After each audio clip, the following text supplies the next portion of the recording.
Assalamualaikum warahmatullahi wabarakatuh. Pewujudan Komuniti ASEAN 2016, bagaimanakah kepelbagaian dan keunikan budaya yang dimiliki dapat menyatu padukan seluruh masyarakat ASEAN?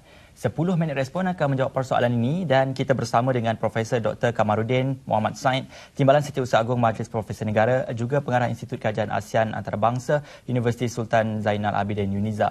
Prof, terus kepada persoalannya, kepelbagaian budaya yang kita lihat di ASEAN. Bagaimana Prof melihat perkara ini sebagai satu kelebihan dan bukannya satu beban? Saya fikir kita perlu melihat persoalan ini dengan cuba memahami konsep komuniti ASEAN itulah. Yang saya fahami, komuniti ASEAN itu ingin dibangunkan berlandaskan 3 tiang dia. Pertama, tiang ekonomi. Kedua, tiang politik dan keselamatan. Dan ketiga ialah tiang sosio-budaya. Jadi, mesti ada hubungan yang saling pengaruh mempengaruhi di antara tiang ekonomi, tiang politik, keselamatan dan sosio-budaya tadi. Dan sekarang kalau kita fokus kepada sosio-budaya, apa yang dimaksudkan dengan sosio-budaya ini ada 2. Ya. Satu ialah sosio-budaya tempatan di setiap negara. Ya, misalnya budaya Malaysia begini, budaya Thailand macam ni, Indonesia begini. Dan budaya itu besar kemungkinan tidak mengalami banyak perubahan. Tetapi yang dimaksudkan dengan sosio-budaya ASEAN ini sebenarnya sudah ditakrifkan dalam blueprint socio-cultural community of ASEAN, ya, yang telah pun digubal pada tahun 2009. Dan diharapkan menjelang tahun 2020 akan wujud apa yang dipanggil sebagai ASEAN Socio-Cultural Community. Jadi ini yang dimaksudkan socio-cultural di sini sebenarnya ialah satu penerapan kepada sistem nilai baru yang akan menjadi landasan kepada cara pemikiran orang-orang ASEAN. Orang ASEAN ni 620 juta kan? Ramai. Jumlah itu, adakah seluruh komuniti ASEAN itu di peringkat ini sudah faham dan sedar akan nilai itu dan juga corak pemikiran dari segi budaya masyarakat kita sendiri? Belum lagi. Yang ada sekarang ialah blueprint. Dan berdasarkan blueprint itu disebutkan ada 7 pelan tindakan. Ya, macam satu persatulah. Misalnya yang ditekankan ialah tentang kesaksamaan peluang. Satu, ini soal keadilan semula jadi dalam kalangan masyarakat ASEAN, tentang bakat, tentang keadilan agihan, tentang kelestarian alam, tentang masyarakat madani, tentang kesihatan fizikal dan mental, dan juga tentang identiti ASEAN.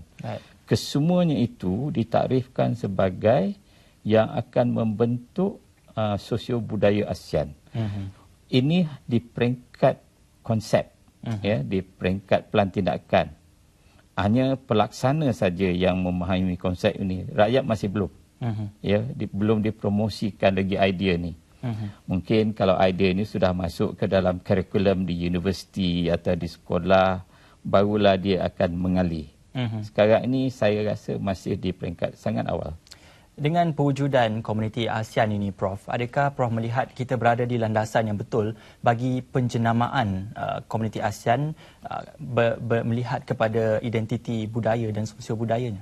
Saya nampak dalam jangka panjang akan lahir satu ekosistem budaya yang baru. Bergandingan dengan ekosistem asal negara-negara ASEAN. Jadi akan ada 2. Dan akan berlaku integrasi. Saya rasa proses asimilasi lambat sikit. Ya, mungkin tak tahu semua boleh terjadi atau tidak.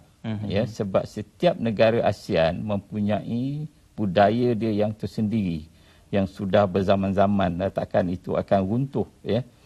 Tetapi ekosistem yang baru ini akan bergandingan. Dan inilah saya fikir ekosistem yang baru ini yang akan membentuk identiti ASEAN secara secara satu perkongsian identiti akan terjadi. Di ASEAN sendiri, Prof, kita memiliki nilai warisan dan nilai budaya yang amat tinggi yang mungkin dipandang tinggi oleh negara-negara luar. Bagaimana Prof melihat dengan pengukuhan komuniti ASEAN ini akan dapat menaikkan nilai kita di mata negara-negara luar? Saya fikir dari segi teori dia, jikalau semua warga ASEAN berpegang kepada nilai-nilai universal yang ingin diwujudkan dalam ekosistem yang baru ini, maka satu masa nanti akan terdapat keseragaman atau keharmonian mindset di kalangan warga ASEAN. Itu akan mengambil masa yang panjang. Misalnya pengalaman di Eropah, sejak terbentuknya Kesatuan Eropah, secara perlahan-lahan mindset Eropah itu mulai wujud. Walaupun belum perfect lagi, ya, tapi mulai wujud. Dan ASEAN saya rasa kita akan mengambil masa lebih panjang lagi. Baik.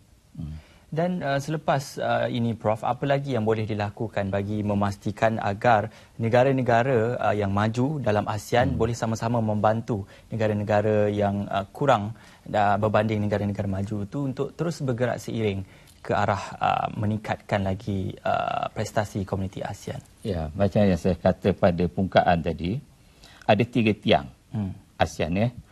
Satu tiang ekonomi, kedua tiang politik dan keselamatan, dan ketiga tiang sosio budaya. Baik. Jadi dari segi teorinya juga, keselamatan politik dan keselamatan rantau ASEAN banyak bergantung kepada budaya baru ini tadi. Baik. Budaya baru inilah yang akan mencegah konflik menjadi tidak terkawal. Ya, sebab ada perkongsian nilai universal. Dan juga perkembangan ekonomi juga bergantung kepada sosio budaya tadi. Kalau semua pihak berpegang kepada prinsip kesaksamaan peluang dan mempertingkatkan bakat di setiap negara ASEAN, jadi persaingan ekonomi walaupun dibenarkan, tetapi ialah persaingan yang terkawal. Baik. Ya, bukan persaingan yang rakus. Jadi dalam konteks itu, negara yang kaya, siapa yang akan mengawalnya itu, Prof? Yang mengawalnya keseluruhan komuniti secara kolektif. Okey. Nah, sebab apa? Kalau di Kesatuan Eropah, mereka mempunyai parlimen, parlimen Eropah, ya. Mereka sudah advance lah. Kita belum pun lagi bercakap tentang parlimen ASEAN belum boleh bercakap tentang itu. Kita sekarang sedang mencuba melahirkan satu bentuk sistem nilai Eropah yang sepunya. Okey. Jadi kalau hati baik, yang kaya akan membantu yang miskin. Dan yang miskin akan berusaha keras supaya akhirnya satu proses leveling akan terjadi. Tapi macam mana sebenarnya proses itu akan terjadi, berapa lama daripada sekarang, yang itu kita tak boleh nak ramalkan lagi. Okey. Proses itu sedang berjalan.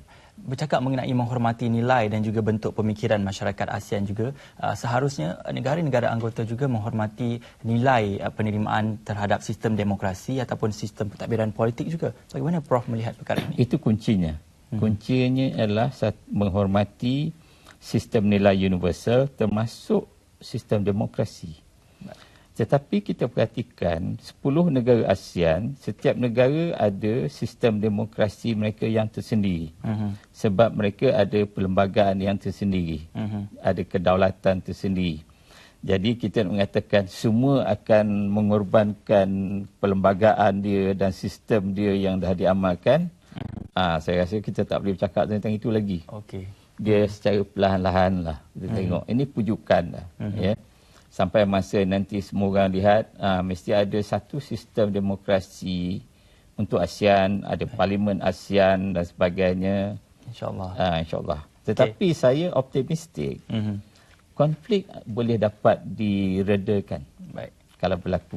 Bila berlaku. Baik, insyaAllah Prof, dengan pewujudan komuniti ASEAN ini kita harapkan apa jua masalah ataupun kita boleh sama-sama meningkatkan prestasi untuk setiap negara yang terlibat.